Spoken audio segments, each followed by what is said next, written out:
आद्या, अचानक कैसे आना? बस ऐसे ही माँ। Hi aunty. ही इज अभय। तुम्हारा तो ब्रेकअप हो गया था। नहीं आंटी, फिर से पैचअप हो गया। पैचअप? हाँ। जीवन, सामान अंदर रखो। बेटा, हाँ। बैठो ना, मैं थैंक्स, कॉफी आंटी। बना कर लाती हूँ।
ये क्या आद्या? Same mask? बताया था ना? I told you this. There is some connection to our case with this mask. Same wood, same texture, same carving, and same age look. हाँ? क्या हुआ माँ? इसे बाहर क्यों निकाला तूने? ये बाहर निकला है, मतलब फिर से कोई ना कोई अपशगुन होगा। इसकी वजह से ही तेरे पिताजी हमसे दूर हो गए और तूने फिर से इस मास्क को बाहर निकाल लिया। मुझे बहुत डर लग रहा है। इस मास्क को देखकर आप डर क्यों रही हैं? उस टाइम आखिर हुआ क्या था? उस दरमियान वो काम को लेकर बहुत ज्यादा टेंशन में रहते थे। रात में उन्हें नींद नहीं आती थी। इस मास्क को पकड़कर कुछ तो सोचते रहते थे, बहुत डिस्टर्ब रहते थे। उस दिन आद्या का बर्थडे था। आज तो आपको छुट्टी लेनी थी ना? अर्जेंट काम आ गया है, जाना पड़ेगा। बच्ची का बर्थडे है और आज भी जाना जरूरी है गायत्री। आद्या ने भी उनसे बहुत कहा कि वो घर पर रहें। पापा, अब कहाँ जा रहे हो? पुलिस स्टेशन बेटा। नहीं, आज मेरा बर्थडे है पापा, कहीं मत जाओ। पुलिस स्टेशन में बहुत जरूरी काम है। शाम को आऊंगा ना, वहाँ पर तुम्हारी तरह एक बच्ची अपनी मम्मी के लिए रो रही है। नहीं, मत जाओ ना पापा। आद्या, प्लीज। बात समझ में नहीं आ रही?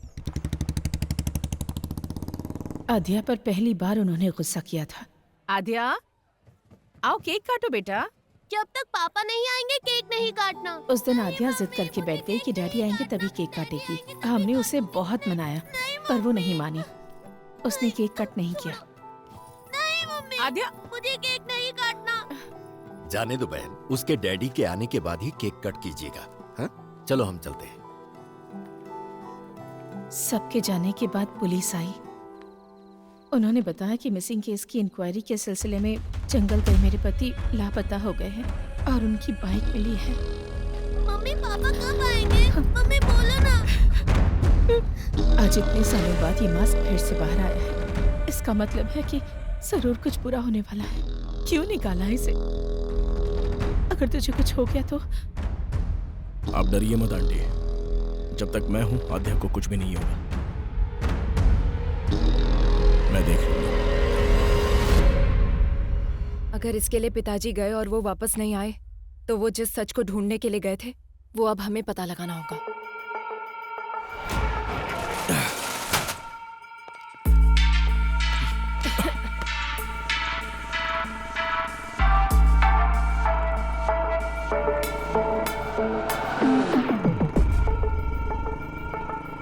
कितनी बार बोला है ऐसे लोगों को पुलिस स्टेशन में मत बिठाया करो। डिटेल लेकर भगाओ इनको। ठीक है साहब।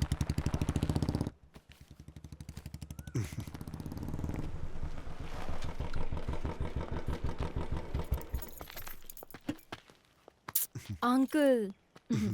माँ कैसी है बेटी? All good uncle. आओ अंदर आओ ना। नो नो, कोई बात नहीं अंकल। बोलो बेटी। बोलना आपको ही है अंकल। फिर से शुरू हो चुका है पुराना केस। बताइए अंकल, इसकी कहानी। एक दिन हमारे थाने में लड़की के लापता होने की कंप्लेन आई थी। एक तो गलत काम किया, ऊपर से नाटक करता है। सर, तिलक, कौन है ये लोग? जी सर, ये लड़की इनकी बेटी है, ये गायब हो गई है, ये उनका दामाद है। हाँ। इसी के ऊपर उनको डाउट है, इसलिए इसकी कंप्लेंट की है। हमारी बेटी खरा सोना थी, इसको देखकर उसे कुएं में धकेल दिया हम लोगों गुस्से में मैंने अपनी बीवी को मारा था, ये सच है सर। उसके बाद मैं अपनी गाड़ी में भाड़ा लेके कोयम्बतूर चला गया सर। वापस आके देखा तो मेरी बीवी नहीं दिखी। अब आप ही न्याय कर सकते हैं। तुमने बीवी को मारा ना, ये उसके लिए था। तिलक सर। इसको अंदर डालो। सर। इंट्रोगेशन शुरू करो। एक हफ्ते में ये किस किस से मिला है पता है, करो। चलो चलो आए, तुम लोग चलो बाहर अंदर चलो। चलो। चलो किया है सर। सर उसके बारे में सारी जानकारी इकट्ठी कर ली है मैंने। वो बिल्कुल ठीक बोल रहा है। 2 दिन पहले ही वो गांव आया है। हाँ हाँ, यही वो जगह है सर जहां से लड़की गायब हुई थी। और उस जगह पे जब हम इंक्वायरी करने के लिए गए तो दूसरे थाने का एसआई वहां पर आया हुआ था। उसने हमें बताया कि लड़की की मिसिंग केस की इंक्वायरी के लिए ही आया है। Missing case? जी हाँ सर, 3 हफ्ते पहले लड़की गायब हुई थी, उसी केस के इन्वेस्टिगेशन में लगे हैं। पुराने केसेस क्लोज नहीं हो रहे, हर रोज नए नए आ रहे हैं। पुराने केसेस? जी हाँ सर, अब तक 8 लड़कियों के गायब होने की कंप्लेंट आ चुकी है। 8 लड़कियां? बहुत सारे केस पेंडिंग है। जब ये बात तुम्हारे पिताजी को पता चली तो उन्हें शक हुआ। आसपास के सभी थानों में फोन करके उन्होंने पूछताछ की। Hello, Kutty colony police station. विंटियर पुलिस स्टेशन। हेलो एयरक्यू police station. 2 months back sir, Tina, Supriya और लास्ट वीक सुजाता। सर 6 महीनों से कंप्लेंट आ रहे हैं सर। रीना, बिमसी, अंजलि, और जैसे ही कोई नई कंप्लेंट आती है आपको अपडेट करता हूँ sir. Preeti 22 years, Ramaiah 21 years, Reshma 25। Sir ये सारे केसेस भी 1 साल से पेंडिंग पड़े हुए हैं सर। मुझे कुछ डाउट हुआ, इसीलिए डिस्ट्रिक्ट के हर एक पुलिस स्टेशन में मैंने इंक्वायरी की। सर 3 साल से मिसिंग केसेस की फाइलें बढ़ती जा रही। अलग अलग जगह पे केस होने के कारण किसी ने भी उसको सीरियसली नहीं लिया। अब तक जो फाइलें और कंप्लेंट्स आई हैं सर, वो पूरे 40 है। लापता होने वाली सभी लड़कियां हैं सर। 3 सालों से मिसिंग केसेस सिर्फ फाइल हो रही हैं। ये सब जो हो रहा है, इसकी वजह क्या है? अब सर वजह तो हम नहीं बता सकते हैं, लेकिन हर पुलिस स्टेशन में एक ही तरह की कंप्लेंट्स हैं। जो लड़कियां गायब हुई हैं उनकी जगह फॉरेस्ट सराउंडिंग में है sir. So what's your plan? First of all public को अलर्ट करना होगा सर। उसके बाद हमें जंगल के अंदर घुसना होगा। सभी गांव वालों को सूचित किया जाता है कि आसपास के गांव में औरतों के लापता होने की खबर है, इसलिए कोई भी औरत रात में अकेली ना निकले, ये पुलिस की हिदायत है। उसी तरह से गांव के लोगों को गांव के आसपास अगर कोई अनजान आदमी दिखे या किसी पर शक हो तो तुरंत गांव की पंचायत में या पास के पुलिस स्टेशन में इसकी सूचना दें।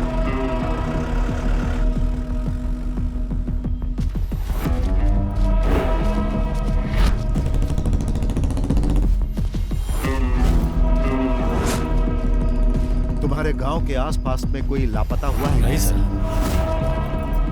एक बात बता, गांव में किसी अनजान आदमी को देखा क्या? नहीं साहब। इटकी स्टेशन में मिसिंग केस रजिस्टर्ड हुआ है सर। कहीं पर भी जानवर के मरने का कोई निशान नहीं है सर। जंगल में लकड़ी चुनने गई लड़की वापस नहीं आई, ऐसी कंप्लेंट आई है सर। ये सब कुछ बहुत मिस्ट्री लग रही है साहब। सिर्फ लड़कियां ही मिस हो रही है सर, ये लॉजिक समझ में नहीं आ रहा है। फॉरेस्ट में हर जगह तहकीकात चल रही थी। एक तरफ पुलिस पूरे गांव वालों को अलर्ट कर रही थी और दूसरी तरफ मैं और तुम्हारे पिताजी केस को इन्वेस्टिगेट कर रहे थे, लेकिन यह घटनाएं रुक नहीं रही थी।